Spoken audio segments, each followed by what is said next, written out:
मेरा वचन के शीर्षक है God is calling for harvesters in His field. Will you come? परमेश्वर आज कटनी काटने वालों को अपने खेत में बुला रहा है, उसकी कटनी काटने के लिए। क्या तुम आओगे परमेश्वर के खेत में उसके काम करने के लिए? चर्च, मैं आज आपको बताना चाहता हूं, हम कुछ दिन से दुनिया के अंतिम दिनों के विषय में सुनते आए हैं और हमें और तुम्हें अच्छी तरह से मालूम हो चुका है हम और तुम कहाँ रहते हैं और क्या होने वाला है भविष्य में। और आपको ये भी बात मालूम है कि हम बहुत ही शीघ्र परमेश्वर के राज्य में होंगे। लेकिन चर्च, जब तक हम यहाँ पे हैं, ये हमारे लिए एक बहुमूल्य समय है कि इस समय में हम प्रभु के राज के लिए जो पकी हुई कटनी है उसे काट सकें, परमेश्वर के राज में इकट्ठा कर सकें। चर्च में आज आपको बतलाना चाहता हूं, बाइबल हमें मैथ्यू चैप्टर 9 वर्स 37 में कहता है, यीशु ने कहा, वो अपने चेलों से कहता है और वो कहता है, अपने सर उठा के देख, कटनी पका हुआ है और कटनी काटने वाले कम है। The harvest is ripe, but the laborers are few. Church, आज भी प्रभु वही बात कहता है हमसे और तुमसे। उन दिनों में अपने चेलों से कह रहा था, आज के दिनों में हम और तुम उसके चेले हैं, और वो आज हमसे और तुमसे ये कहता है, सर उठा के देखे, कटनी पका हुआ है और कटनी काटने वाले कम है। और आज प्रभु लोगों को बुलाते हैं कि आ उसके खेत में, उसके मैदान में, और इस कटनी को काट। इज़ाया चैप्टर 6 में बाइबल कहती है कि परमेश्वर पूछते हैं, कौन जाएगा मेरे लिए, कौन जाएगा मेरे लिए इस कटनी को काटने के लिए, कौन मेरे काम को करेगा? इज़ाया भविष्यवक्ता कहता है, प्रभु तू मुझे भेज, मैं जाऊंगा। क्या आज हम और तुम इज़ाया की तरह कह सकते हैं, प्रभु मुझे भेज, मैं जाऊंगा इस कटनी को काटने के लिए? ना, शायद उन लोगों को मालूम नहीं है कटनी है क्या। आपको मैं सहज कर दूं, कटनी का मतलब है लॉसो, यानी कि खोए हुए लोग, वे लोग जो पाप में डूब रहे हैं, वे कटनी पका हुआ है, उनको परमेश्वर की मुक्ति की संदेश की जरूरत है। हम और तुमको मुक्ति मिल गई है, हम और तुम सच्चाई जान गए हैं, हम और तुम पाप से बच गए हैं, जन्नत के रास्ते में जा रहे हैं। लेकिन अपने इर्द और गिर्द में देखें, हमारी अड़ोसी पड़ोसी, हमारे परिवार के लोग, हमारे काम वाले जगह पे, हमारे स्कूल के साथ में जो स्टूडेंट पढ़ते हैं, ये सब पाप में डूब रहे हैं, ये विनाश को जा रहे हैं, ये कटनी पका हुआ है, उनके पास मुक्ति के संदेश नहीं पहुंचा है। यदि हम और तुम नहीं पहुंचा है तो फिर कौन पहुंचा है? और आज प्रभु बुला रहा है कि कौन जाएगा मेरे खेत में इस कटनी को काटने के लिए? कौन जाएगा प्रभु के वचन को बतलाने के? लोगों को सुना है कि यीशु ने क्रॉस के ऊपर उनके पाप का दाम चुका दिया है, उनको सिर्फ यीशु को अपनाना है ताकि उनको मुक्ति मिल सके। कौन जाएगा इस संदेश को लेके? चर्च, मैं आज आपको बताना चाहता हूं, थोड़ी ही दिन में और बहुत ही शीघ्र हम और तुम अपने आप को पाएंगे परमेश्वर के राज में, क्योंकि रैप्चर शीघ्र ही होने वाली है, किसी घड़ी रैप्चर होने वाली है। और हम और तुम जब जाएगा परमेश्वर के राज में, जानते हो 3 प्रकार के मसीह लोग आएंगे हेवन में, 3 प्रकार के लोग हुए। और मैं चाहूंगा कि आज आप अपनी अंदरी आत्मा से कहें, इन तीनों में से कौन तुम होगा? पहला लोग, बाइबल हमें मैथ्यू चैप्टर 7 वर्स 21 to 23 में कहते हैं कि ये लोग प्रभु से कहेंगे, हे प्रभु क्या मैंने तुम्हारे नाम से दुष्ट आत्मा नहीं निकाला? क्या मैंने तुम्हारे नाम से प्रचार नहीं किया? क्या मैंने तेरे नाम से लोगों को चंगाई नहीं दिया? क्या मैंने तेरे नाम से भविष्यवाणी नहीं किया? और प्रभु कहेगा मैं तुझे नहीं जानता। अब आप थोड़ी देर के लिए सोचेंगे ये कौन लोग हैं? ये मसीह लोग, क्योंकि ये प्रचार कर चुके हैं, ये इस पृथ्वी में प्रचार कर रहे थे, इनके द्वारा हीलिंग हो रहा था, इनके द्वारा डिलीवरेंस हो रहा था। ये मसीह लोग हैं और प्रभु इनसे कहेगा मैं तुम्हें नहीं जानता, चले जा श्रापित लोग मेरे सामने से। ये लोग the great white throne judgement में आएगा थोड़ी ही देर के लिए, हेवन को नहीं देखेंगे, हेवन के आनंद नहीं लेगा, लेकिन उसके एक भाग में जहां पे ग्रेट व्हाइट थ्रोन जजमेंट है, वे सिर्फ न्याय के लिए वहां आएंगे और वहां से उनके बाद में उनको नरक में डाल दिया जाएगा। ये पहले प्रकार के मसीह लोग हैं। क्यों? ये लोग जो प्रचार करते आए, ये लोग वर्शिप टीम में गीत गाते आए, ये लोग हीलिंग किए, इनके द्वारा परमेश्वर ने हीलिंग किया, डिलीवरेंस किए, ये अनेक से काम परमेश्वर के लिए करें, लेकिन क्यों परमेश्वर कहते हैं मैं तुम्हें नहीं जानता? जानते हो, ये उस प्रकार के लोग होंगे जो आज वर्शिप टीम में हो सकते हैं, जो पुलपिट पे से प्रचार कर सकते हैं, जो भविष्यवाणी कर सकते हैं, जो प्रभु के लिए ये और वो कर सकते हैं, लेकिन इसलिए यदि प्रभु उनके सवाल का जवाब दे तो प्रभु ये कहेगा उनसे इसलिए मैं तुम्हें नहीं जानता, क्योंकि तू जो कुछ भी कर रहे थे इस पृथ्वी पे वो सब अपने लिए कर रहे थे, अपनी बड़ाई के लिए, अपनी महिमा के लिए। लाओ हमें मौका मिल जाए प्रचार करने के लिए, वही जो मौका खोजने वाले लोग हैं। कि हमें मौका मिल जाए वो शिप में, हमें मौका मिल जाए ये करें ताकि लोग हमारी प्रशंसा करें, क्या स्वीट वॉइस है, क्या जुलूस तुम प्रचार करा, तुम्हारे पीठी ठोक सके। अरे वाह, कभी कभी लोग हमारी भी पीठी ठोके, प्रेज़ द लॉर्ड। लेकिन मैं आपको बतलाना चाहता हूं, कभी आपने देखा कि जब भी लोग आके यहाँ पे टेस्टमनी दे और बताएं कि पास्टर ने हमारे लिए प्रार्थना किया और मैं चंगा हो गया, आप देखा लोग आके यहाँ पे बताएं, और जब भी वे अपन हीलिंग या अपन टेस्टमनी को शेयर करें और कहे पास्टर ने ये किया हमारे लिए, मैं एवरी टाइम आके पुलपिट पे से करेक्ट करता हूं कि मैं किसी को चंगाई नहीं दे सकता, मैं किसी को छुटकारा नहीं दे सकता। जरूर मैंने प्रार्थना की है, बट चंगाई देने वाला प्रभु है। हालेलुया।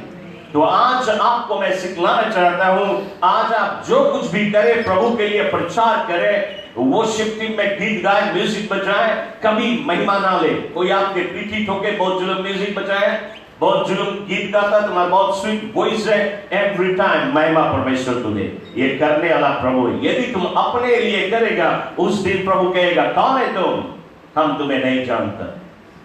ये पहले प्रकार के लोग हैं जिनको नरक की आग में डाला जाएगा। दूसरा दो प्रकार के लोग हैं और ये दोनों हेवन में होगा। मैंने इसके विषय में आपको बतला दिया, लेकिन उसमें से एक खास बात जोड़ना चाहूंगा। ये दो प्रकार, इन दूसरे प्रकार के लोग हेवन में होगा, जजमेंट सीट ऑफ क्राइस्ट में आएगा, marriage some of the lamb में भाग लेंगे और हेवन में रहेगा। उनके लिए हेवन है, उनके लिए स्वर्ग है, बट उनके सर पे एक और ताज नहीं होगा, जिनको हम कहते हैं कार्नल बिलीवर्स। उनके सर में ताज नहीं होगा, क्योंकि उन्होंने प्रभु के लिए कुछ किया है। उन्होंने यीशु को अपनाया, अपने गुनाह से पछतावा किया, उनको मुक्ति मिल गया, उनको जन्नत मिल गया, वे स्वर्ग चले गए। लेकिन वे प्रभु के लिए इस पृथ्वी में कुछ किए नहीं, इसलिए उनके सर में कोई ताज ना होगा। तो आप नंबर 1 में होना चाहता है कि नंबर 2 में? इतना लोग हैं, इस मन भी नहीं, उस मन भी नहीं। Good, very good, praise the Lord. Number 3 प्रकार के लोग, ये वे लोग होंगे जो इस पृथ्वी में प्रभु के लिए किए, प्रचार किए, हीलिंग किए, डिलीवरेंस किए, सिंगिंग किए, म्यूजिक लगाया, झाड़ू मारे चर्च में, चर्च क्लीन किया, कुछ नहीं कर सकता, झाड़ू तो मारा। हालेलुया। आपके लिए क्राउन होगा हेवन में, आपके लिए ताज होगा। आपने लॉस्ट सोल को रीच किया, लोगों को बताया मुक्ति के दाता है कौन, भले लोग आए परमेश्वर के राज में चाहे नहीं आए, लेकिन उनको तूने गॉस्पेल सुनाया, यीशु की क्रॉस की कथा को सुनाया, आपके लिए क्राउन होगा, आपके सर में ताज होगा। लेकिन थोड़ी देर के लिए सोचे, आपके बगल में एक व्यक्ति खड़ा होगा, उसके सर में ताज जल जल जल जल चमकेगा, और आप उसके बगल में खड़ा होंगे, आपको ताज नहीं होगा। कैसे लगेगा आपको? हेवन तो होगा लेकिन ताज नहीं होगा, वो आपको खराब लगेगा। इसलिए मैं आपको बताना चाहता हूं, ये टाइम है कि आप प्रभु के लिए कुछ ना कुछ कर दें। हालेलुया। फिर ये टाइम निकल जाए ना। बात ये है कि हमें और तुम्हें वहां पे ताज दिया जाएगा, सर में ताज होगा। लेकिन जब हम उस हेवन को प्रवेश करेंगे, हम और तुम देखेगा गोल्ड का स्ट्रीट, और हम और तुम उस गोल्ड के ऊपर चलेगा। आज उस गोल्ड को आज हम अपने गले का हार बनाते हैं, बड़ा जतन से रखते हैं, कहीं चोर का हाथ में लग जाए। कोई गड्ढा खोद के नीचे तोप के रखता है, ढेर सारा मोहर है, तो आज हम उसको बड़ा जतन से रखते हैं, लेकिन वहां पे हम उसके ऊपर चलेंगे, वो हमारे पैर के नीचे होगा, वो गोल्ड का स्ट्रीट। और जब परमेश्वर हमें हमारा बिल्डिंग देगा कि ये तेरा भवन है, ये तुम्हारा घर है, और जब उस घर को देखेंगे, वो सोने का महल होगा। और फिर हम जब उस बिल्डिंग में प्रवेश करेगा, वो घर झूमेगा। जानते हो आपका घर झूमेगा? आप सोचेंगे एर्थक्वेक नहीं है, क्या कर रहा है वो घर? वो घर भी प्रभु की महिमा करता है। हेवन में एक ही चीज होगा, जितना भी चीज हेवन में सब प्रभु की महिमा करेंगे। यदि आप उसके बगीचा में घूमेगा, आप देखेगा फूल और फुलवाड़ी, जितने फूल हैं, रंग, उनका रंग हम आपको नहीं बता सकते, दुनिया में वो रंग है ही नहीं, रंग बिरंगा फूल। और ये फूल क्या करेगा? ये फूल भी झूमेगा और प्रभु की महिमा करेगा। आप देखेगा रिवर ऑफ लाइफ, परमेश्वर के सिंहासन के ऊपर से बहता है, जीवन की नदी बहता है। चर्च में हेवन की खूबसूरती आपको बतलाऊं तो कितना भी बखान करूं, हमारे जुबान में उसकी ताकत नहीं कि हम उसकी बखान कर सके। उसकी खूबसूरती का हम कितना भी बताएं, वो बहुत ही कम है। लेकिन चर्च में आपको बताना चाहूंगा, हमें और तुम्हें भले क्राउन मिलेगा, झलझल झलझल चमकेगा, लेकिन जब हम वो देखेगा प्रभु ने हमारे लिए क्या किया है उस हेवन में, जैसे उसने अपने चेलों से बतला के गया, मैं जाता हूं तुम्हारे लिए जगह तैयार करने के लिए। और हम जाके देखेंगे कैसा जगह उसने तैयार किया है जिसकी कोई जवाब ही नहीं। हम और तुम जब उस जगह को देखेगा, हेवन की खूबसूरती को देखेगा, तब हम और तुम कहेगा, हे प्रभु कौन है मैं कि मेरे लिए तूने इतना खूबसूरत स्वर्ग बनाया, आनंद काल के लिए तूने मुझे जगह दिया, यहां पे मौत नहीं, सिर्फ आनंद ही आनंद है। कौन हूं मैं कि तूने मेरे लिए ये सब कुछ किया है? मैंने तुम्हारे लिए कुछ भी नहीं किया। यदि तुम थाउजेंड्स ऑफ सोल परमेश्वर के राज में लेके आया है, तो भी तुम बोलेगा, प्रभु मैं जो कुछ किया कुछ नहीं के समान, तुझसे यदि हम तुलना करें जो तूने मेरे लिए किया।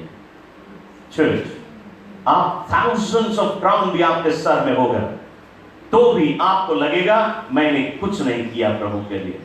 और यदि हम और तुम बोलेगा, हे प्रभु हमें कोई काम दे दो इस हेवन में, कोई काम हम कर दें, हम तुम्हारे लिए कुछ करा नहीं इस पृथ्वी में, कुछ तो कर दे, कोई नौकरी दे दो हमें हेवन में। यीशु हमसे और तुमसे कहेगा, तुम हेवन में हमारे लिए कुछ नहीं कर सकता, जो कुछ करना था वो पृथ्वी ही था। चर्च, आज हम और तुम पृथ्वी पे हैं। आज हमारे पास मौका है कि हम आज कुछ कर दें प्रभु के लिए। और आप जानते हो कि प्रभु क्या चाहता है आपसे करने के लिए। प्रभु क्या चाहता है आपके करने के लिए। आज आप चर्च में प्रचार करते हो, आज आप वर्शिप टीम में, आज आप झाड़ू भी मारते हो, प्रभु के लिए करते हो, ठीक है। लेकिन प्रभु के जो दिल की धड़कन क्या है, उसके हार्ट बीट, उसके दिल की पुकार क्या है, वो क्या चाहता है उससे, उसका नंबर वन चीज है जो चाहता है तुम उसके लिए करें, और वो है कि आप जान अपने अड़ोसी पड़ोसी में, अपने यार दोस्तों में, अपने परिवारों में, और लोगों को बतला दे कि यीशु कौन है। यीशु उनके लिए क्रॉस पे क्या किया है, उसकी क्रॉस की कथा सुना दे, उनके मुक्ति का रास्ता बतला दे। ये यीशु की दिल की धड़कन की पुकार है। क्यों? क्योंकि जगत के लोगों के लिए उसने क्रॉस पे अपना जान दिया। आज दुनिया में लोग रोजाना इतनी बड़ी मात्रा में लोग मारे जाते हैं और बड़ी मात्रा में लोग नरक जाते हैं, बहुत कम हेवन जाते हैं। क्या हुआ? यीशु के क्रॉस का इनाम, यीशु ने इस क्रॉस पे जो अपना दाम चुकाया, उस खून बहा के, कहां गया उसका इनाम, उसका रिवॉर्ड कहां गया? लोग नरक जा रहे हैं। सिर्फ एक मुट्ठी भर लोग हैं जो प्रभु के राज में जाए। यदि हम और तुम नहीं जाएगा लॉस्ट के पास, लॉस्ट सोल को परमेश्वर के राज में लाने के लिए, हम और तुम अपने पड़ोसियों को नहीं बताएगा, अपने काम वाले जगह पे लोगों को नहीं बताएगा, अपने यार दोस्तों को नहीं बताएगा यीशु कौन है, तो फिर कौन बताएगा? चर्च, आज प्रभु बुला रहा है।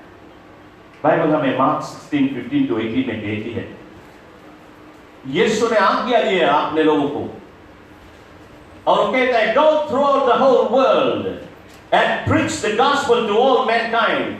Whoever believes and is baptized will be saved, and those who believe will be given power to drive out demons in my name. They will lay hands upon the sick and sick will recover. जहां तू मेरे नाम से मेरा वचन को प्रचार कर, जो कोई मुझ पर विश्वास करे वो नाश न होगा परंतु आनंद जीवन को प्राप्त करेगा, और जो कोई मुझ पर विश्वास करे हुए दुष्ट आत्मा को निकालेंगे, रोगियों को चंगाई देंगे। प्रभु ने कहा तू जा।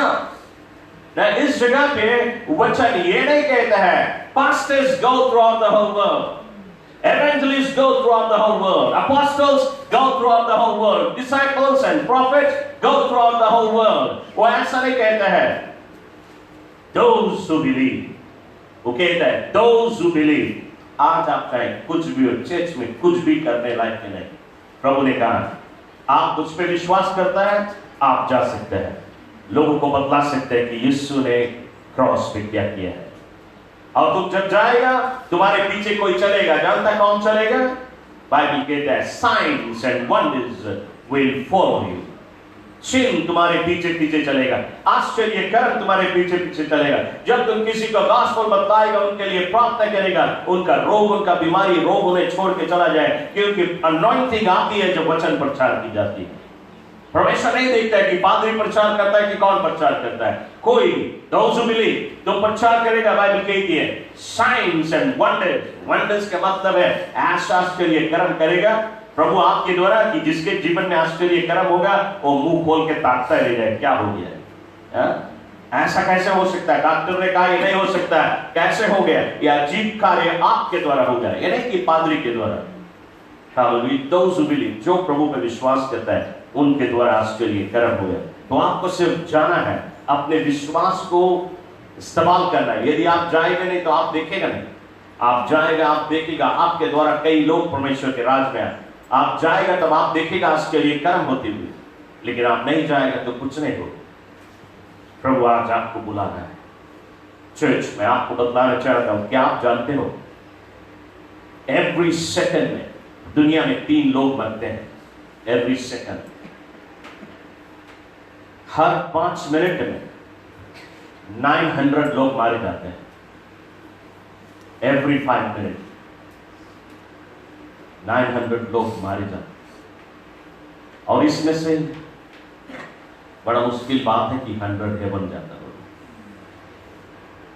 बड़ी मात्रा में लोग नरक जा रहे हैं। आज हम और तुम बच गए हैं, हम और तुम हेवन के रास्ता को अपना लिए हैं, मुक्ति के रास्ता पहचान लिए हैं। हम और तुम बच गए, इतना काफी नहीं है, हमें औरों को भी बचाना है। हम नहीं कि वो हम बच गया बस रिलैक्स कर, पड़ोसी डूब रहा है। हालेलुया। हमें लोगों के पास प्रभु के वचन पहुंचाना है। मैं आज राजाओं की पुस्तक में से आपसे बातें कर रहा हूं। दूसरे राजा, book of 2 Kings chapter 6 verse 24 से 33 और chapter 7 verse 1 to 20 में से हम बात करेंगे। हम पढ़ेगा नहीं कि लंबा स्टोरी है, आप घर पे जाकर पढ़ सकते हैं। इस जगह पे बाइबल में कहती है कि एक समय के बाद इज़राइल में भूखमरी आया, फैमिन आया, वर्षा नहीं हो रही है, भूखमरी है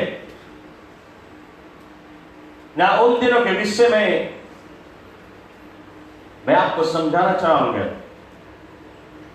कि उन दिनों में हर एक देश के पास वॉल होता रहा, एक दीवार होती थी चारों ओर से, उनके देश के, उनके सिटी के चारों ओर से दीवार होती थी, जैसे ग्रेट वॉल ऑफ चाइना आप जानते हैं। इसी प्रकार सभी देश के पास एक दीवार होता रहा ताकि दुश्मन उनके ऊपर स्ट्रेट अटैक ना कर सके। दुश्मन से बचने के लिए या दुश्मन के ऊपर वार करने के लिए उनके पास दीवार होता रहा। तो इज़राइल के लोग अपने इस दीवार के भीतर है, फिर उसका जो फाटक है, फाटक बंद है। लेकिन अरामी एक और देश, उनका पड़ोसी देश अरामी देश इज़राइल का दुश्मन है। और जब अरामी देश को पता चला कि इज़राइल में फेमिन है, भूखमरी है, कंगाली आ गया है, भोजन की कमी हो गई, तो ये अरामी देश ने अपने सोल्जर को भेजा इज़राइल के जो फाटक के आगे वे दीवार बना दिए, एक और दीवार बना दी ताकि इज़राइलिटीज उसमें से निकलने न पाए। और यदि कोई इज़राइलिटीज निकल के उस दीवार को चढ़ के उस पार जाए तो उस पार अरामी सोल्जर लोग का टेंट है, वहां पे अरामी सोल्जर लोग कैंप कर रहे हैं अपने स्पीयर लेके, ताकि एक भी आदमी उसको यदि क्रॉस करे तो उसको जान से मार देगा। ना अरामी लोग इन सके जाए भीतर इज़राइलिटीज से लड़े और उनको मार के खत्म कर दे, क्योंकि इज़राइलिटीज के पास भोजन नहीं है, वे ऑलरेडी कमजोर हो चुके हैं, उनके हड्डी हड्डी दिखाने लगे हैं, भोजन की कमी है, वे कमजोर है, वीकनेस है उनके, तो ये आराम से उन्हें डिफीट कर सकते हैं। लेकिन अरामी लोग चाहते हैं कि वे भूखमरी में भूखे मरे, तड़प तड़प के मरे, इसलिए वे दीवार बनाए। क्यों? क्योंकि वे दीवार से बाहर निकलेंगे भोजन खोजने के लिए, तो दीवार के भीतर ही रहे और भूखमरी में मर जाए। और यदि कोई कोशिश करा दीवार को क्रॉस करने के लिए तो अरामी आर्मी कैंप कर रहे हैं उनको मारने के लिए। तो इज़राइलिटीज को मालूम हो गया कि वे घिर चुके हैं इस दुश्मन के सेना से, और इज़राइलिटीज सेना उनसे लड़ नहीं सकती क्योंकि वे कमजोर हैं और उनके पास भोजन नहीं है। मैं आपको इस भूखमरी की जो गंभीरता है वो बताना चाहूंगा। ऐसा भूखमरी शायद आपने कभी नहीं सुना।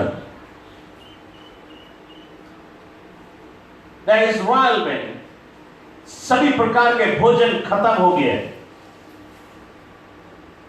जितना मीट है सब खत्म हो गया है, मुर्गी बत्तख सब खलास, भेड़ा खलास, बकरी खलास, कुछ नहीं रह गए, सिर्फ डोंकी बचा, गधा की गोश्त कोई नहीं खाए, सो गधा बचा। लेकिन बाइबल हमें कहती है कि इतना खराब भूखमरी है कि गधा का मूड बेचाता है 80 सिकल्स ऑफ सिल्वर। आप उसकी अरमान लगाएं। पहली चीज, 80 सिकल्स ऑफ सिल्वर कितना होती है? 80 सिकल्स ऑफ सिल्वर अभी के टाइम में $1000 है। तब आप समझे अब गधा के चॉप्स कितना बेचाता होगा, गधा के सेंग कितना बेचाता होगा। उसका मूड जब $1000 में बेचा है, सिर्फ धनवान लोग ही खरीद सके, जो गोश्त कभी नहीं खाया वो भी खाने के लिए तैयार है। इतनी खराब है भूखमरी। बाइबल हमें कहती है कि कुछ कुछ किसान के पास दाल बचा है, दाल, कुछ कुछ किसान के पास दाल बचा है और वे दाल बेच रहे हैं, खाली दाल बचा और कुछ नहीं बचा है। तो ये दाल कितना बेचाता है? कोप में बेचाता है। पहले के टाइम में कोप में चीज बेचा जाता रहा, अभी भी आपको बाजार में कभी कभी कोई चीज कोप से मिलता है। इसी प्रकार कोप से बेचाता है। तो बाइबल कहती है 20 सिकल्स ऑफ सिल्वर में एक कोप दाल बेचाता है। 20 सिकल्स ऑफ सिल्वर 200 ग्राम्स होता है। ये कोप दाल जो हमारे बाजार में बेचाती है ये 300 ग्राम्स है। इसके मतलब हम लोग के कोप थोड़ा बड़ा है, उलन का कोप और छोटा है, उसमें 200 ग्राम्स दाल आते हैं। 20 सिकल्स ऑफ सिल्वर में एक कोप दाल बेचाता है। ये जो 20 सिकल्स ऑफ सिल्वर है, उसको अभी के टाइम में हम जोड़े तो $250 होता है। तो $250 में एक छोटा कोप दाल बेचाता है। आप अरमान लगाए कितनी गंभीर भुखमरी है, सिर्फ धनवान ही अफोर्ड कर सकते हैं। तो चर्च, इतनी गंभीर भुखमरी, लेकिन इससे भी गंभीर जो हमारी समझ सोच न सके। बाइबल कहती है इज़राइल के राजा अपने देश के जो मेन स्ट्रीट में है उसमें होके जा रहा है। इज़राइल का राजा जा रहा है, दाहिनी ओर बाईं ओर सिर्फ ये देखते हुए जाता है कि हमारे देश में कितनी बड़ी भुखमरी है। लोगों की पीड़ाओं को देखता हुआ जाता है और अचानक एक स्त्री ने उसे पुकारा और स्त्री कहती है, हे राजा मुझे मदद कर। राजा उसको जवाब देता है, जब परमेश्वर हम लोग को मदद नहीं करे तो हम कैसे तुम्हें मदद करें? परमेश्वर वर्षा नहीं भेजे, सब कुछ सूख गया है, हम क्या करें तुम्हारे लिए? फिर वो राजा उससे रुक के पूछता है, क्या चाहती हो? ये स्त्री कहती है, अपने पड़ोसी एक और स्त्री को उंगली दिखाते हुए, देख स्त्री को। वो कहता है राजा से, हे राजा, हम लोग के पास घर में को भोजन नहीं है, हम लोग दोनों पड़ोसी हैं, हम लोग संगे रहता है एक जगह पे, घर में भोजन खत्म हो गया। ये स्त्री ने कहा कि तुम्हारे पास एक बेबी है, हमारे पास भी एक बेबी है, आज तुम्हारे बेबी के हम लोग पकाए के खाएंगे, कल हमारे बेबी के पकाए के खाएंगे। इतनी गंभीर। और ये स्त्री कंप्लेन करती है कि कल हम लोग अपने बेबी को पकाए के खाई लिया, लेकिन आज ये अपन बेबी लुकवाए नहीं सकते। ये स्त्री मांगे राजा का फैसला करे। कभी आपने ऐसा सुना? ऐसा नहीं सुना कि एक मां अपने बच्चा को पका के खा ले। इसी कारण बाइबल हमें इज़ाया 49 में कहती है, एक मां जिसने अपने बच्चे को दूध पिलाई, वो अपने बच्चे को भूल जा सकती है, लेकिन मैं तेरा परमेश्वर तुम्हें कभी भूलने वाला नहीं। Glory to God. किना प्रभु के लिए सामने में हमने सुना हमारे देश में मां बच्चे को रबिश बीन में डाल देती है, ये सुना, लेकिन पकाए के खाते हुए नहीं सुना। ना चर्च, मैं आपको इस वचन से क्या बतलाना चाहता हूं, आपको खास बात यह बतलाना चाहता हूं कि जो हमने कभी नहीं सुना वो आज हम सुन रहे हैं। ये जो गंभीरता, ये जो पॉवर्टी, ये जो कंगाली, ये जो भूखमरी उस दिन इज़राइल में आया, और इतनी गंभीर भूखमरी जो दुनिया ने कभी नहीं सुना। वो सुन रहे हैं कि इज़राइल में कितनी गंभीर भूखमरी था, लेकिन चर्च में आज आपको बतलाना चाहता हूं, वो जो भूखमरी उन दिनों में था, वो भूखमरी आज हमारे और तुम्हारे जीवन में भी है, हमारे दिनों में भी है। हमारे इस दिनों में आज हम देखते हैं पाप की भूखमरी। उन दिनों में भोजन की भूखमरी था, लेकिन हमारे दिनों में आज पाप की भूखमरी। आज हम तुम ऐसा पाप सुनते हैं, ऐसा पाप सुनते हैं जैसा पाप हमने कभी नहीं सुना। यदि आप अखबारों में पढ़े, आज आप टीवी न्यूज में देखें, रेडियो के द्वारा न्यूज में सुने, ऐसा पाप बतलाई जाती है जो हमने कभी सोचा नहीं, हमारे दिमाग में वो परवोश भी नहीं किया। ऐसा पाप हम सुन रहे हैं। क्या आज हम सुन रहे हैं ऐसा पाप? ऐसा पाप हो रहा है, और बाइबल कहती है दुनिया के अंतिम दिन में ये सारी चीजें होगा जो हम और तुम ना कभी सुना, ना कभी हमारी आंख ने देखा, वो हम देखेगा और हम सुनेगा। और ऐसी घटनाएं आज हमारे बीच में हो रही है। बात यह है कि ये पापी लोग पाप के नदी में डूब रहे हैं और वे विनाश को जा रहे हैं, नरक को चले जा रहे हैं। यदि हम और तुम उनको पाप से निकालने के लिए नहीं जाएगा तो फिर कौन जाएगा? हम और तुम उनके पास मुक्ति के संदेश नहीं पहुंचाएगा, फिर कौन जाएगा? हम और तुम भी उसी पाप के नदी में एक दिन डूब रहे थे, हम और तुम भी उसी पाप में विनाश में होके जा रहे थे, लेकिन एक दिन हमारा और तुम्हारा मुलाकात मुक्तिदाता से हुआ, हमारा जीवन बदल गया। और आज हम इस कलीसिया में बैठे, नहीं तो आज हम इस समय नगोना के दरिया में होते, आज हम नशा में झूमते। क्यों आज हम यहाँ पे? क्योंकि प्रभु ने हमारे जीवन बदल दिया, हमें उसने मुक्ति दिए है, जीवन दिए हैं, छुटकारा दिया। हम और तुम सच्चाई जान गए और आज हम और तुम हेवन के रास्ते में जा रहे हैं। लेकिन वे लोग जो आज पाप के नदी में डूब रहे हैं, इस भूखमरी में मर रहे हैं, यदि हम और तुम उन्हें नहीं जाए मुक्ति का संदेश लेके, तो कौन जाएगा? चर्च, आज यीशु बुला रहा है हमें और तुम्हें इस मुक्ति के संदेश को लोगों तक पहुंचाने के लिए। क्या आज आप जाएंगे? क्या प्रभु के संदेश को पहुंचाएगा लॉस्ट सोल के पास और उनको परमेश्वर के राज में लेके आएगा? उन्हीं दिनों की बातें हैं इसी वचन में कि जिन लोगों को लेप्रेसी होता है उसको देश में या सोसाइटी से उनको अलग कर दिया जाता है। तो इज़राइल में 4 आदमी इसी भूखमरी के दिनों इनको लेप्रेसी है और ये फाटक के भीतर नहीं आ सकते, इसलिए ये फाटक से बाहर। इज़राइलीज लोग फाटक के भीतर भूखमरी में मर रहे हैं। ये 4 जिसको लेप्रेसी है, ये फाटक से बाहर है। तो फाटक से बाहर इनको जितना भी अनाज मिला या जो कुछ भी किसी के खेत में मिला, वे खा के जी रहे थे। लेकिन अब उनके दिनों में ऐसा समय आया जबकि उनके पास भी कुछ भी नहीं। और ये 4 जो आदमी है लेप्रेसी का, ये देख रहे हैं आरामी सोल्जर लोग कैंप कर रहे हैं, उनके हाथ में तलवार है ताकि इज़राइलीज लोग बाहर नहीं निकले। आरामी सोल्जरों ने इस लेप्रेसी लोग को भी देखा और उनको मालूम है ये कोढ़ी लोग हैं, सो उनके बारे में परवाह नहीं की, तो वैसे ही मर जाएंगे कोढ़ी की बीमारी में। और उनके डंगीच नहीं जाए ना में, बिकॉज उन्होंने डरे कि उन्होंने नहीं कोढ़ी पकड़, इसलिए वे उनके ऊपर वार नहीं किया, वे अपन एक कोना में है। बल्कि जब बाइबल कहती है कि ये 4 जो आदमी जिनको लेप्रेसी है, इनके पास अब कुछ नहीं है खाने के लिए, ये 4 आपस में बात कर रहे हैं और ये कहते हैं अब हम मर जाएंगे भूख में। लेकिन उसमें से दूसरा कहता है काहे नहीं हम लोग चले आरामी कैंप में, आरामी सोल्जरों के आगे एक रोटी की भीख मांगे, शायद हम पे दया करके एक रोटी दे दे, थोड़ा लंबा और जी जाएगा।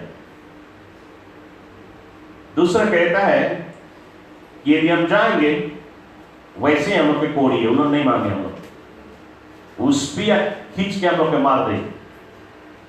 तीसरा कहता है यदि हम जाए और उन साइड स्पिया से मार दे तो मर जाए, आखिर वैसे भी तो मर जाएंगे। यदि हम पे दया करें तो शायद हमें रोटी मिल जाए तो हम जी जाए। इंस्टेंट हम ऐसे ही बैठ के भूखमरी में मर जाए, उससे हम चले ट्राई करें।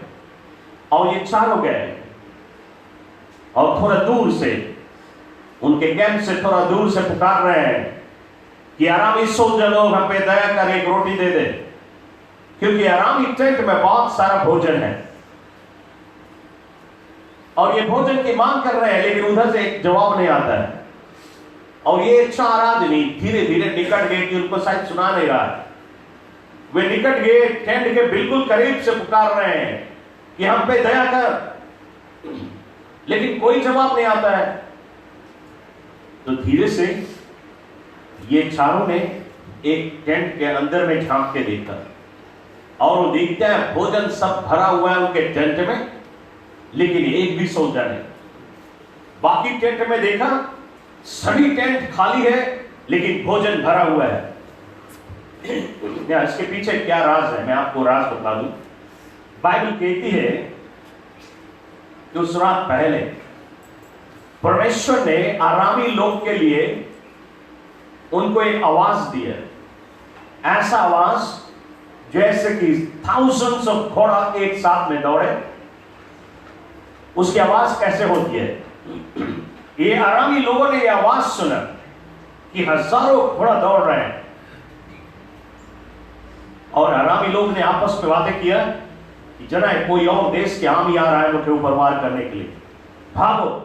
और वे अपने टेंट को छोड़ के वे भागे, अपने सोना चांदी, अपना पैसा, धन दौलत, भोजन सब वहीं छोड़ के वे भाग गए। असलियत में कोई सोल्जर नहीं था, ये परमेश्वर का म्यूजिक सिर्फ हेवन से आया उनको भगाने के लिए। परमेश्वर बहुत कुछ कर सकता है, जो हम नहीं सोच सकते वो करने वाला। तो उनको घोड़े की आवाज सुना के उन्हें भगा दिया, वे भाग गए। अब ये 4 आदमी गए और देखे इतना भारी टेंट, उसमें अनाज लदा हुआ है, अनेक से भोजन है और एक भी सोजन है।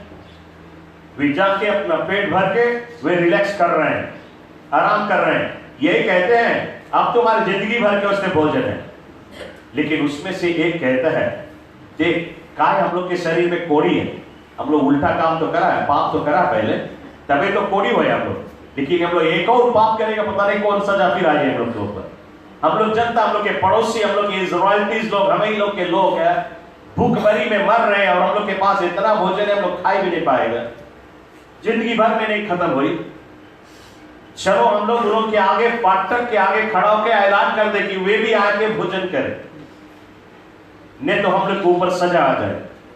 क्या कहते हैं ये 4? कहते हैं हम बच गए हैं, हमें भोजन मिल गया, हमारा प्राण बच गया, मरने से बच गए। इतना काफी नहीं, हमारे पड़ोसी मर रहे हैं, चले हम उनको भी ले आए ताकि उनको भी तृप्त किया जाए। और ये 4 आए और एक फाटक के पास खड़ा होकर वे चिल्ला रहे हैं, क्योंकि इनके भीतर जाना मना है। और ये फाटक के पास से चिल्ला के कह रहे हैं कि इज़राइलीज लोग बाहर निकल के आओ, आरामी टेंट में बहुत भोजन है और एक भी सौदा नहीं है। और इज़राइलीज लोग बाहर निकल के आए और वे सभी टेंट के भोजन बटोर ले गए। इतना सारा भोजन, इतना सारा भोजन। आप जानते हो इज़राइल के सिटी में एक कोप दाल कितना में बेचाता है? एक कोप दाल वे 5 सेंट में बेच रहे हैं। $250 से गिर के दाम 5 सेंट। Praise the Lord. अब आप समझे कितना अधिक भोजन था कि इज़राइलियों के घर भर गया भोजन से, उनके बाजार में भोजन बेचाने लगे। लेकिन खास बात इसमें हम और तुम क्या सीखते हैं? वो 4 कोड़ी की आदमी हमें सिखाता है। जानते हो वो 4 कोड़ी कौन है? हम और तुम है, और कौन है? हम और तुम की कोड़ी तो रहा, कोड़ी की बीमारी रहा कि नहीं? प्रेज़ द लॉर्ड है। कौन हम लोग के बीच में जो पाप नहीं करे? पाप कोड़ी है।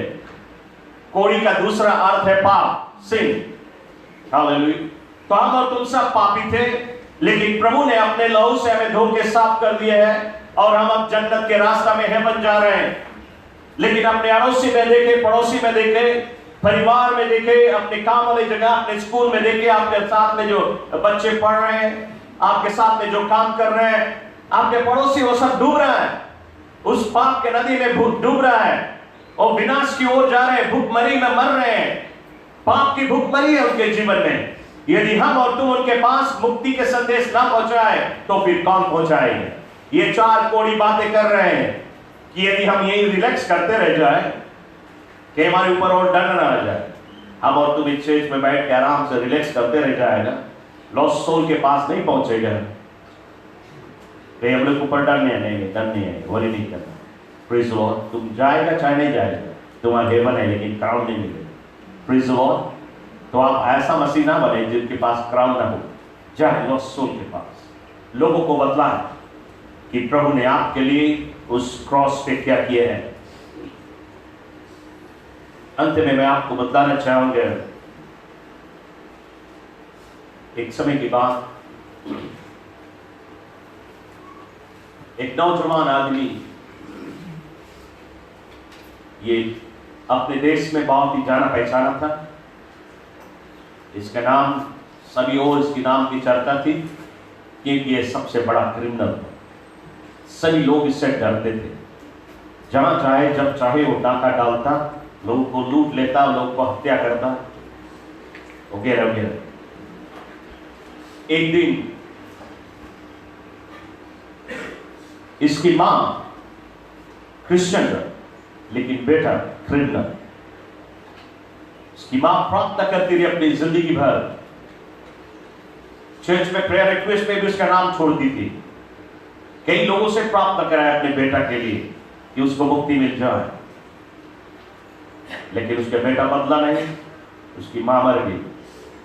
उसने नहीं देखा कि उसका बेटा परमेश्वर के राज में है। उसको ऐसा लगा कि उसके प्रार्थना का जवाब नहीं मिला। लेकिन फिर ये नौजवान इस क्राइम में डूब रहा है, इस पाप की नदी में डूब रहा है। एक दिन ये पकड़ा गया। पुलिस लोग इसको बहुत कोशिश करे, पकड़ नहीं पा रहे थे, लेकिन एक दिन था जबकि वो पकड़ा गया। उसको अदालत में पेश किए गए। हाकिम ने उसको सजा सुनाया। ठीक 11 बजे के समय था जब हाकिम ने उसको जजमेंट दी, और हाकिम ने कहा 24 आवर्स के टाइम, नेक्स्ट डे इसी समय 11 बजे इसे फांसी पे लटका दिया जाए। इस आदमी को ले जाके पुलिस लोगों ने सेल में डाल दिया, और ये बात पूरे देश भर में फैल गई, अखबारों के द्वारा, टीवी के द्वारा, न्यूज के द्वारा, कि एक क्रिमिनल पकड़ा गया और कल 11 बजे इसको फांसी पे लटका दिया जाए। इस बात को सुनते हुए एक पास्टर ने निर्णय बनाया, और वो कहता अपने अंदर में कि कल 11 बजे के बाद ये क्रिमिनल नरक जाने वाला है, उससे पहले हम जाए मुक्ति के संदेश लेके उसके पास। ये पास्टर गया उस सेल में उसको प्रभु यीशु के विषय में बतलाने के लिए, लेकिन उसने जुबान से एक शब्द ही नहीं बोल पाया। जब ये क्रिमिनल उसे कहा चला जा मेरे सामने से, अब नहीं बनता सुने कोई के बारे में, उसे खदेड़ दिया, वो चला गया वहां से। थोड़ी देर में एक मिशनरी आया उसको वचन बताने के लिए, उसको भी उसने खदेड़ा, और तीसरी बार एक और पास्टर आया और उसे भी उसने खदेड़ दिया। किसी को सुनना नहीं चाहता। रात्रि को यह आदमी सो गया,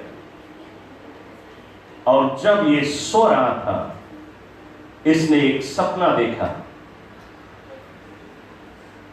और इस सपना में देखते हैं हेवन खुला हुआ है, वो स्वर्ग देख रहा है और स्वर्ग की खूबसूरती को देख रहा है।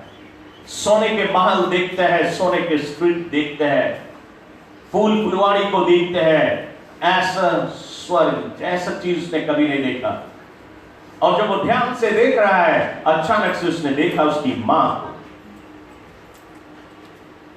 ये नौजवान ने देखा उसकी मां अपने हाथ फैला के कहते हैं बेटा आ, और ये नौजवान दौड़ने लगा उसकी ओर। ये सपना में देखता है कि दौड़ रहा अपनी मां की ओर, और जैसे वो दौड़ रहा था अचानक से हेवन से एक बड़ा सा पत्थर आया, और पत्थर बीच में गिरा और ये रुक गया। और देखते उसके बाद में एक और पत्थर, दूसरा पत्थर, तीसरा, एक के बाद एक इतना सारा पत्थर आया कि एक पहाड़ बन गया।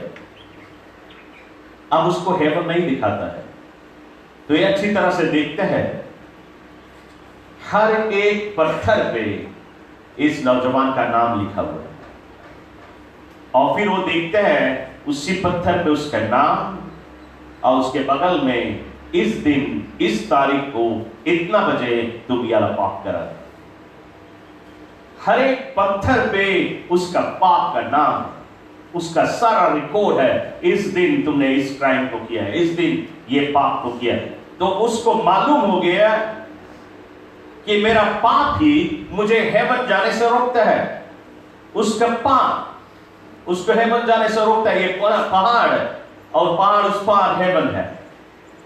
और तब वो सपना में ही देखता है कि उसने घुटना टेका और उसने कहा कि प्रभु यीशु मुझे माफ कर दे, मैं गुनहगार हूं। और उसी सपना में वो देखते हैं जब उसने अपने पाप से पछतावा किए हैं, वो देखते हैं हेवन से एक ड्रॉप, सिर्फ एक ड्रॉप लहू यीशु का, एक ड्रॉप लहू यीशु का गिरा और उस पहाड़ के ऊपर गिरा, और सारा पहाड़ उसका मार्ग साफ हो गया, उसका सपना टूट गया। यह नौजवान जब उठा अपने सपने से, सचमुच में उसी प्रिजन में उसने अपना घुटना टेका और उसने अपने गलतियों का एहसास किया, अपने गुनाह से पछतावा किए और प्रभु से माफी मांगी। इसके जीवन बदल गया। सुबह सुबह सिपाही लोग आए और उससे कहे समय होने वाला है, तैयारी कर ले अपने आप को, 11 बजे तुम्हें फांसी पे लटकाया जाए। ये क्रिमिनल ने उन सोल्जर लोग को, वो सिपाहियों, प्रिजन गार्ड्स लोग को पहला वचन प्रचार किया कि रात को उसके साथ ने क्या किया। और उसने कहा मैंने अपना दिल प्रभु को दे दिया, मेरा गुनाह माफ हो गया, हम हेवन जाए तो उसके तैयार हैं, हमें ले जाओ, लटका दो, वरी नहीं। और उसको 11 बजे फांसी पे चढ़ा दिए गए। लेकिन ये आदमी मरने से कुछ ही क्षण पहले, because of a mother's prayer, उसका प्राण बच गया। चर्च, मैं आज आपको बताना चाहता हूं, इसी प्रकार से आज कई क्रिमिनल लोग डूब रहे हैं पाप के नदी में और विनाश को जा रहे हैं। क्या और तुम ऐसे देखता ही रहेगा और नहीं जाएगा उनके पास गॉस्पेल लेके? और आज यीशु बुला रहा है, कौन जाएगा मेरे लिए, कौन जाएगा मेरे लिए? चर्च, हर एक व्यक्ति के लिए ऐसा नहीं कि प्रभु उनके पास अपना लहू भेजे और उनको हेवन का दर्शन दे, सभी के लिए नहीं। उसकी मां की दुआ के द्वारा प्रभु ने उसके बेटे के प्राण बचाए। लेकिन आज कई लोग पाप में डूब रहे हैं, उनकी मां, उनका बाप सब डूब रहा है, कौन उनके लिए प्रार्थना करेगा? प्रभु को कौन लीगल राइट देगा उनको बचाने के लिए? उसकी मां ने लीगल राइट दिया था अपने प्रार्थना के द्वारा, इसलिए प्रभु उसके जीवन में आया, उसके जीवन बदला। लेकिन आज कई लोग पाप में डूब रहे हैं, उनके लिए कोई प्रार्थना नहीं कर रहा है, कोई उनके पास गॉस्पेल लेकर नहीं जा रहा है। क्या हम और तुम जाएंगे? क्या हम और तुम तैयार है उसके लिए जाने के लिए? आज प्रभु ढूंढ रहा है और प्रभु ने मुझे वचन दिया है। इसलिए चर्च, मैं आज इसलिए आपको बता रहा हूं क्योंकि आप हेवन में जाएंगे पछतावा नहीं करें कि प्रभु तूने हमारे लिए इतना कुछ किया, मैंने क्या किया है तुम्हारे लिए, मैं क्या कर सकता हूं तुम्हारे लिए। चर्च, आज हम और तुम बहुत कुछ कर सकते। हम विश्वास करता है कि ये वचन आज आपके हृदय में एक अग्नि की ज्वाला भड़का है, एक आग, एक फायर। मेरी दुआ है प्रभु से हर एक कलीसिया के मेंबर के अंदर में, हृदय के अंदर से एक फायर आए, होली गोस्ट फायर, एक ऐसा आग भड़के कि तुम्हारे अंदर में जोश पैदा हो लॉस्ट सोल को रीच आउट करने के लिए। चर्च, हम आज इस वचन को समाप्त नहीं कर सकता है, हम इसको कंटिन्यू करेगा नेक्स्ट वीक और उसके बाद लोग आखिरी हफ्ता आपके लिए अनॉइंटिंग रिलीज करेगा ताकि आप मिशन फील्ड में जा सके। मैं आपको बताना चाहूंगा चर्च कि हर एक व्यक्ति रीच आउट कर सकता है, कोई नहीं ऐसा कि नहीं सके रीच आउट कर, कोई नहीं ऐसा जो नहीं सके जाए, सभी के पास तरीका है जाने के लिए। शायद आप सोचता हो कि मैं कैसे जाऊं, आप याद रखिए नेक्स्ट संडे मिस ना करें, अगले संडे मिस ना करें, क्योंकि हम थर्ड संडे पे आपके जीवन में अनॉइंटिंग रिलीज करेगा। नेक्स्ट संडे हम आपको सिखलाएगा कि आप कौन कौन तरीका इस्तेमाल कर सकता है। ढेर सारा तरीका आपको देगा लॉस्ट सोल को रीच आउट करने के लिए, और इन तरीका से हर एक व्यक्ति रीच आउट कर सकता है। यदि आप चल भी नहीं सकता तो भी आप रीच आउट कर सकता है। सारी तरीका हम आपको बताएंगे। सो नेक्स्ट संडे हम आपको सिखलाएगा और उसके बाद का संडे में एक और बार आग डालेगा अपने और फिर आग रिलीज करेगा ताकि इस आग को लेके आप दुनिया भर में आग लगा सके, इस आग को फैला सके ताकि शैतान के काम नाश किया जाए, हेल को प्लांटा किया जाए और हेवन को पॉपुलेट किया जाए। Praise the Lord, hallelujah. तो मैं विश्वास करता हूं कि वचन की जो आगे चिंगारी जो अभी बारी गई है, देखिए हफ्ता भर में बुझे नहीं। आज से आप एक चीज का शुरुआत करें, वो ये है कि अपनी प्रार्थना में लॉस्ट सोल के लिए एवरीडे प्रार्थना करें। इस सप्ताह प्रार्थना करें, अगले सप्ताह प्रार्थना करें, उसके बाद में आप जाए फील्ड में काम करने के लिए, इस कटनी को काटने के लिए। कलीसिया क्यों ना हम सब खड़े हो जाए प्रभु की उपस्थिति में। Hallelujah, thank you Jesus. Keyboard पे जरा मैं आपके लिए दुआ करने जा रहा हूं। Hallelujah, thank you Jesus. स्वर्गीय शक्ति महान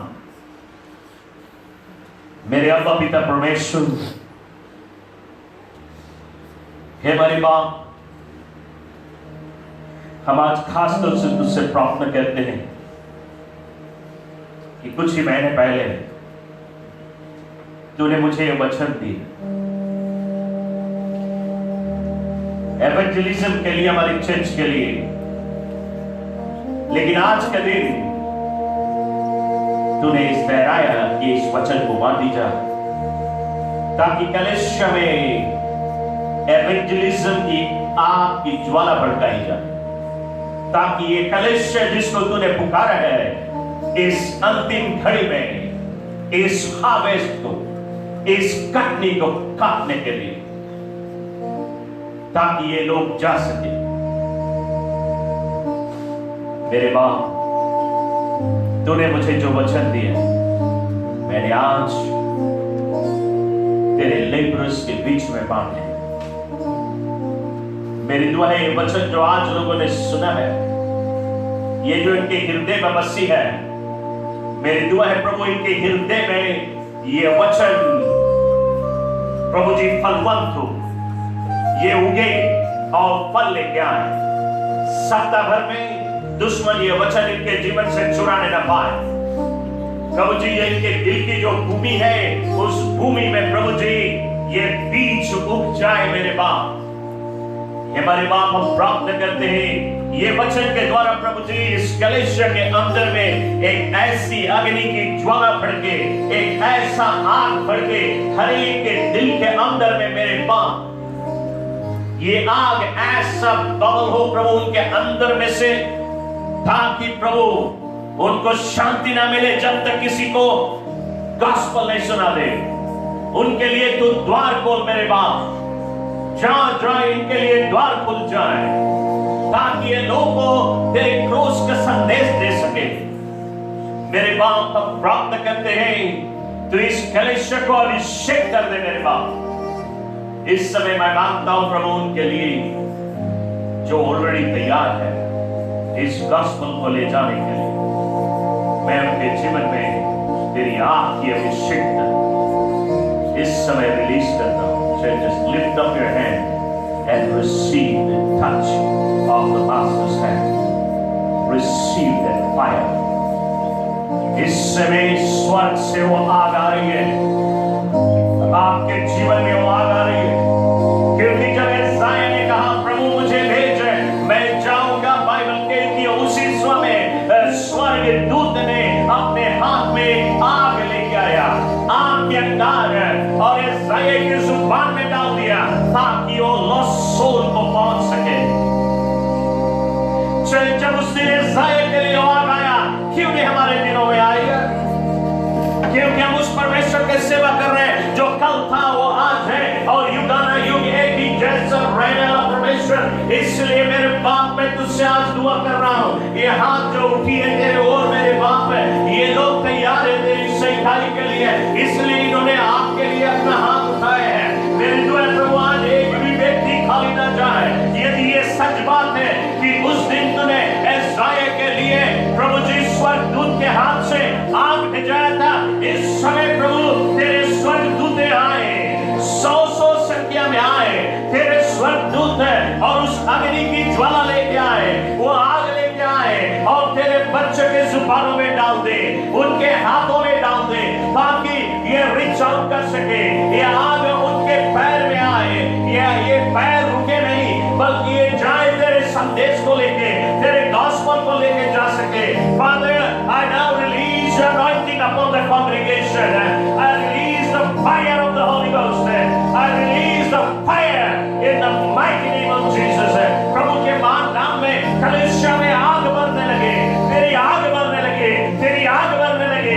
हर एक के जीवन में receive the touch of the Master's hand. इस समय प्रभु की अग्नि की ज्वाला आपके ऊपर आ रही है, आपके जीवन में आ रही है। वो आज आपको अभिषेक कर रहा है, वो आज आपको अभिषेक कर रहा है, ताकि आग से तुम जाए।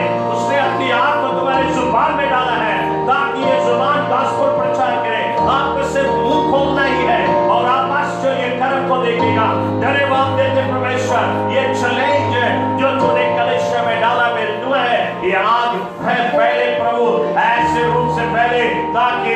भर में ये आग फैल सके और दुश्मन के कार्य नाश हो और स्वर्ग को प्रोक्लेम किया जा सके। धन्यवाद देते हुए प्रभु मैं कलीसिया में हर एक के जीवन में तेरे हाथ में अर्पण करता हूँ। ये दुआ हम यीशु क्रिस्त के नाम से तुझसे मांगते हैं। Amen and amen and amen. Hallelujah. कलीसिया सब खड़े रहे।